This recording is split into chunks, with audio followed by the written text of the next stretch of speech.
rythme au féminin a le plaisir aujourd'hui de vous présenter Karine Bado, qui nous parlera directement de son parcours musical. Et Karine Bado, si je vais la présenter, c'est une artiste et compositrice chrétienne bilingue, originaire de la Côte d'Ivoire, qui, euh, qui habite ici au Canada, au Manitoba, hein, si je me trompe pas. Bonjour Karine. Bonjour, bonjour, bonjour Adèle. Merci de m'avoir avec toi ce soir pour cette interview. C'est un plaisir de vous recevoir sur notre plateau des rythmes au féminin. Donc, pour commencer, j'ai essayé de faire un peu des recherches sur vous et j'ai bien compris que des générations en génération, votre famille a le don de la musique qui se partage entre vous. Mais dites-nous d'abord comment vous avez développé cette passion de chanter. Bien sûr, ben, merci beaucoup. C'est une question que je reçois souvent. Beaucoup de personnes me demandent, est-ce que tu es parenté à telle personne, Kelly Bado, qui chante aussi? Alors, dans ma famille, on a beaucoup, beaucoup d'artistes qui, bien heureusement, ont vraiment de belles carrières, comme ma sœur aînée, Kelly Bado. Et vraiment, ça a commencé à la maison, hein. Ma Oui, sœur, exactement, oui. je voyais Kelly le Bado, qui est ma ressemblance, sœur. je voyais le Oui. ressemblance, mais je me suis dit, si je me trompe, ça va être vraiment juste, mais j'avais confiance que c'était ta sœur. Exactement. Alors, j'ai souvent cette question-là du genre, vraiment, comment est-ce que tu en es venu à la musique? Comment ta passion a commencé? Alors, comme je le dis, c'est à la maison, c'était à la maison. Je suis originaire de Côte d'Ivoire. Je suis née, j'ai grandi à Abidjan, qui est la capitale économique de la Côte d'Ivoire. Et puis, en grandissant avec mes sœurs, avec ma mère, surtout ma grand-mère, je me rappelle quand on lui rendait visite en campagne, ma grand-mère nous accueillait toujours avec une chanson. Hmm. C'était toujours une chanson après une petite prière et c'était des histoires. Et vraiment, la musique a toujours été très présente, comme je dis, dans la famille, la façon dont on démontre notre créativité, notre passion, nos émotions. Comme je me rappelle avec mes sœurs, quand on était contente, on chantait sur tout et n'importe quoi. À la Hmm. cuisine, on chantait sur les légumes ou le plat qu'on allait préparer. Quand on se rendait à l'école, je me rappelle à mon école, j'étais la personne qu'on appelait toujours pour lever le matin, lever le drapeau et chanter Ah, l'hymne national. Mes hmm. professeurs de musique m'appelaient toujours Karine, est-ce que tu veux entonner l'hymne national avec la bonne note? Et puis j'étais vraiment dans un environnement très, très créatif musicalement. Ouais, Donc, c'est comme ça que la passion est née. Vraiment, c'est une extension de nos émotions. Comme je le dis, la musique, chez les badauds, c'est une extension de qui nous sommes. On ouais, chante quand on est heureux, on chante quand on est malheureux, on ouais. chante quand on veut communiquer. C'est vraiment, vraiment une façon de vivre, de pouvoir utiliser le chant tout le temps comme ça. Et puis, c'est devenu une passion et je suis vraiment contente de pouvoir l'utiliser à bon escient et partager cette passion avec tout le monde maintenant. C'est une richesse, tu sais. Et avez-vous commencé dans un groupe ou en solo directement? Exactement, j'ai commencé très, très jeune. J'ai commencé à prendre des cours de musique à mon lycée, à mon collège. C'était l'une des matières au choix. C'était soit tu faisais musique ou art plastique. Et vu que on adorait la musique à la maison, je me suis dit, ah ben, je veux avoir au moins l'éducation qui va avec l'éducation musicale. Mhm. Donc, j'ai commencé à prendre des cours de musique très jeune au collège comme matière de choix. Donc, ça commençait déjà au lycée, au collège, avec des petits groupes de musique pour des performances culturelles, traditionnelles, qui faisaient partie vraiment du curriculum éducationnel pour le collège.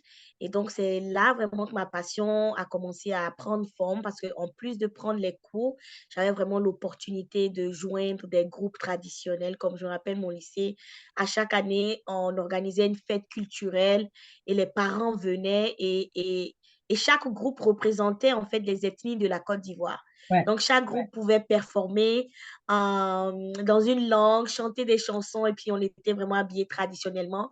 Donc là, c'est comme ça que j'ai commencé à être directement, à avoir cette expérience-là de groupe, de chanter de façon organisée. Mhm. Ensuite, mon deuxième lieu social après l'école, c'est l'église, hein. J'ai grandi dans une famille très chrétienne, très croyante. Et alors, les dimanches, c'était à l'église. Et puis, je me suis dit, ben, je vais joindre la chorale parce que ça se passe très bien à l'école. Mon professeur de musique m'adorait. Je me rappelle en classe de cinquième, je ne sais pas très bien en grade, combien que ça fait ici, ça équivaut, mais c'est vraiment au collège. Et puis, ma prof de musique m'encourageait vraiment à me dire, t'es vraiment bonne, comme tu captures vraiment les notes, tu arrives vraiment à bien compter. Ouais. Euh, euh, tes pauses et tout ça. Alors, tu devrais continuer. Alors, je me suis dit, OK, ben, vu que l'école, ça finit le week-end, ça serait intéressant que je joigne. Donc, j'ai joint la chorale. Grande surprise, tout le monde m'appréciait, le maître de chœur m'appréciait.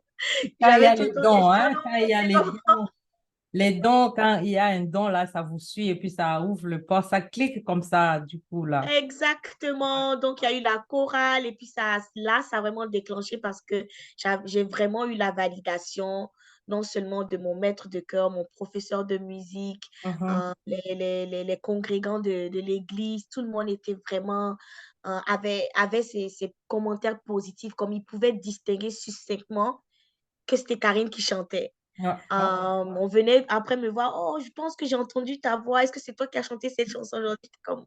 Et là, ça m'a vraiment fait réaliser qu'il y avait vraiment quelque chose de particulier dans mon ton vocal, dans ma voix. Donc, c'est un peu comme ça que j'ai commencé. Alors, Karine, vous êtes auteure-compositrice.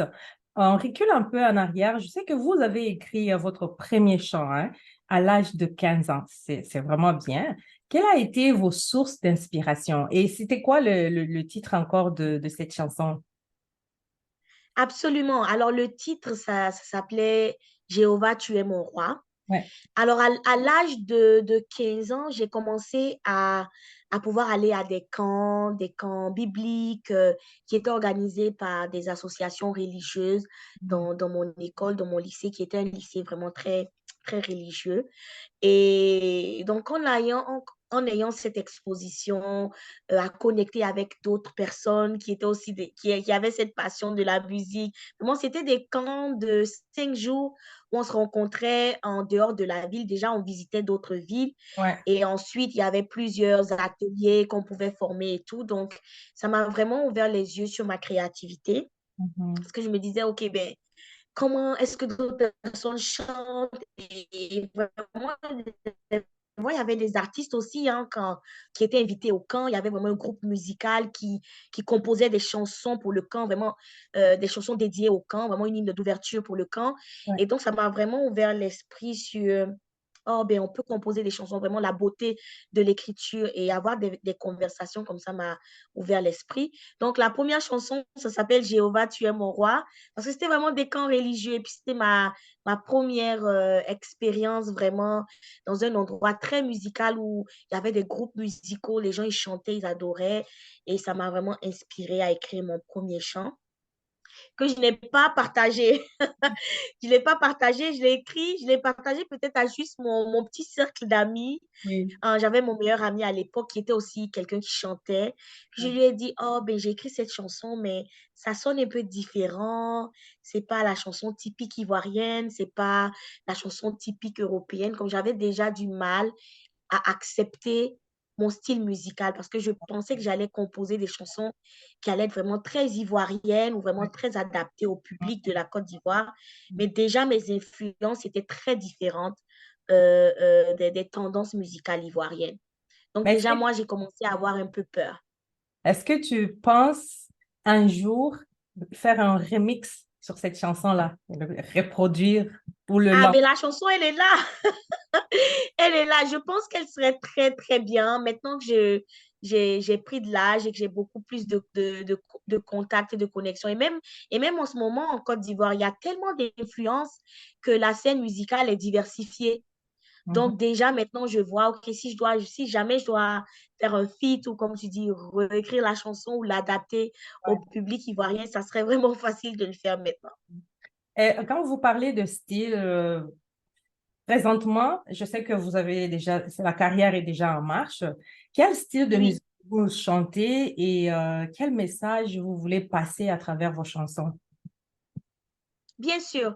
Alors moi, je fais de la musique chrétienne contemporaine, qui est un peu différente du gospel africain ou du gospel afro-américain. La musique chrétienne contemporaine, c'est vraiment un style un peu plus posé. Il n'y a pas trop de reads vocales, comme il n'y a pas trop de jeux vocaux comparé au style gospel où vraiment celui qui lead le chant est vraiment vocalement investi. La musique chrétienne contemporaine, c'est vraiment un peu plus soft. Mais c'est ça, j'ai eu beaucoup d'influence. Quand j'ai grandi, j'écoutais du Whitney Houston, j'écoutais du Maria Carey, j'écoutais du gospel américain, euh, de l'afro-pop, de l'afro-gospel. Alors, c'est vraiment une combinaison de tout ça Mhm. qui finalement est reflété dans mon style qui n'est pas le typique contemporain chrétien parce qu'il y a quand même ces influences-là Puis comme un peu de gospel. l'afrobeat là-dedans, parce que si j'écoute votre chanson Second Oui, Chance oui, et Love Story, oui, Perfect Made, Emmanuel is Here, je pense que oui, c'est des chansons vraiment, c'est pas comme l'adoration en slow, mais c'est oui, vivante.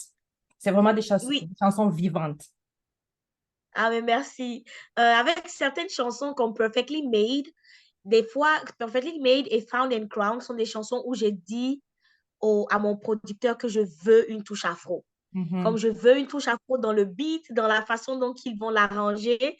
Et je suis contente de voir que ça se ressort dans l'expérience de la chanson, comme c'est vraiment dansant. Et pour moi, vraiment être capable de rassembler cette diversité musicale qui m'a vraiment influencée, pouvoir produire quelque chose qui touche tout le monde, que ce soit des Ivoiriens, des Africains, des Canadiens, qui est vraiment cette diversité vocale dans ce que je fais, c'est très important. Kelly Bado, voilà, je voulais vous demander combien d'albums avez-vous déjà à votre actif ou de chansons jusqu'à présent et quand est-ce que vous avez commencé votre carrière, je veux dire, comme professionnellement là? Je sais que vous avez commencé à chanter il y a longtemps et vous étiez trop jeune, mais en- combien de temps avez-vous démarré votre carrière professionnelle et combien d'albums ou de chansons avez-vous à votre actif? Absolument. Alors, j'ai écrit mes chansons à 15 ans, mais je les ai vraiment pas, je les ai jamais partagées. C'était vraiment le côté créatif que j'explorais. J'ai lancé ma première chanson officiellement en 2019. Et cette chanson s'intitule Says the Lord, dit le Seigneur. Et ça a été lancé en juillet 2019. C'était mon premier single. Mhm. Après, j'ai enchaîné trois autres singles, incluant une chanson de Noël, Emmanuel is Here, Ouais. Leads Me, Perfectly Made. Et là, finalement, j'ai lancé mon premier EP qui est une compilation de 6 chansons. Et ce Wow. EP-là s'appelle Found and Crowned. Et dans ce EP, il y a 5 chansons en anglais et une chanson en français qui s'intitule Tu le veux. Alors, et vraiment, ça a été comme depuis 2019, il y a eu la pandémie ensuite, il y a eu le Ouais. retour. Alors, pour moi, c'est un parcours très encourageant. Tout Ouais. le monde a vraiment apprécié les chansons, très bien reçues. Donc, pour l'instant, je pense que j'ai un palmarès d'environ 10 chansons, comme 4 singles et 6 chansons de mon EP, et un EP avec Mhm. 6 chansons à l'intérieur. Avec tout ça, je vous lance une question un peu difficile pour les artistes. Quelle est la chanson qui vous a marqué le plus dans votre carrière? Je dis comme la chanson OK. bébé parmi vos chansons, hein? Mais la chanson que j'aime le plus, c'est vraiment Second Chances. Je trouve que les paroles de cette chanson, ils viennent vraiment d'un moment dans ma vie où je me disais, j'avais fait tellement d'erreurs, comme même la musique, je n'étais pas certaine. Il y a eu un gap de 10 ans dans ma vie où je ne pouvais pas écrire de chansons. Comme je dis, j'ai écrit ma première chanson à 15 ans, mais quand je suis arrivée au Canada en 2007, jusqu'à 2019, j'ai pas écrit de chanson. OK. Mais est-ce J'ai que pas là, je composé. peux vous demander quelque chose que Oui, vous pouvez offrir à nos auditeurs, auditrices qui nous oui, suivent en ce moment? oui. Est-ce que vous pouvez nous faire un peu un a cappella? Vous pouvez D'accord. Alors, une chanson en français ou on en va français? Oui, en en français. français? D'accord, ok. On va faire Tu le veux. Dieu d'Abraham, tu ne changes pas. Tu restes le même, au-dessus de tout, tu règnes. Dis un mot, seulement un mot, et je revivrai, je revivrai.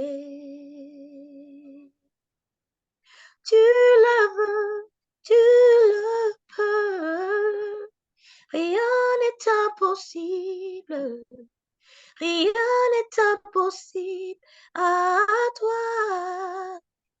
Je le crois, je le vois. Rien n'est impossible. Rien n'est impossible à toi. Ah. En tout Ok, cas, alors là, je sors d'une grippe. C'est ça, c'est correct? vraiment, On va faire avec ça. ça emporte. Je suis partie là-dedans, donc vraiment merci Super. beaucoup. Et pour terminer, quel est votre mot pour nos auditeurs et vos mélomanes qui aiment écouter vos chansons? D'accord. Alors, je dirais de ne pas perdre espoir. La vie n'est pas facile, mais trouve en toi ton propre paradis. Mhm. Trouve en toi ton propre paradis et vraiment, comme on dit en anglais, hang on to your light, hang on to it, don't let it go. Alors, c'est un peu ça. Et mes chansons sont vraiment là pour supporter l'expérience des personnes à continuer à persévérer, à ne pas abandonner leurs projets, leurs rêves, leurs aspirations, à pouvoir toujours avancer et à croire en soi. Merci beaucoup. Alors, on ne peut pas finir sans que je souligne quand même votre reconnaissance que vous avez eue cette année parce que vous faites partie de personnes qui ont été reconnues par GMA Government Award de cette année dans la catégorie de la musique chrétienne au Canada. Et vous avez été reconnu comme artiste révolutionnaire de l'année. Félicitations. Et qu'est-ce que cette Merci. honneur représente pour vous, Karine?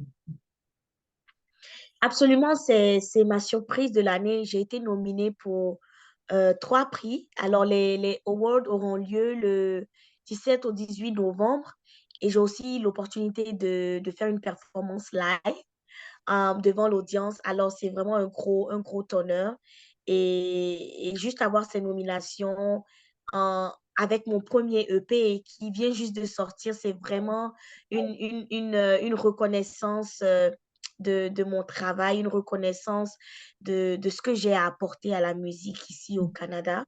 Alors, c'est vraiment magnifique, c'est une belle expérience et j'espère que je vais remporter un trophée, Ah oui. sinon beaucoup de trophées pour le Manitoba, pour le Canada, pour toutes ces femmes-là, artistes qui n'abandonnent pas, toutes ces mamans qui n'abandonnent pas. J'espère que cela pourra encourager beaucoup. Ouais. En tout cas, on vous souhaite bonne chance et on espère vous revoir encore pour parler de projets futurs. Karine Bado, auteure, compositrice et chanteuse de la musique gospel, merci infiniment. Nous espérons avoir la chance de vous revoir parmi nous, mais pourquoi pas dans le futur, même parmi nous ici à Edmonton pour, je sais pas moi, un Oui, concert. bien sûr, je suis absolument disponible et surtout, j'aimerais beaucoup connecter avec la communauté francophone. Je suis francophone immigrante, alors pour moi, c'est vraiment une place dans mon cœur. Donc, je suis ouverte à l'invitation. Je saisis l'opportunité en tout cas.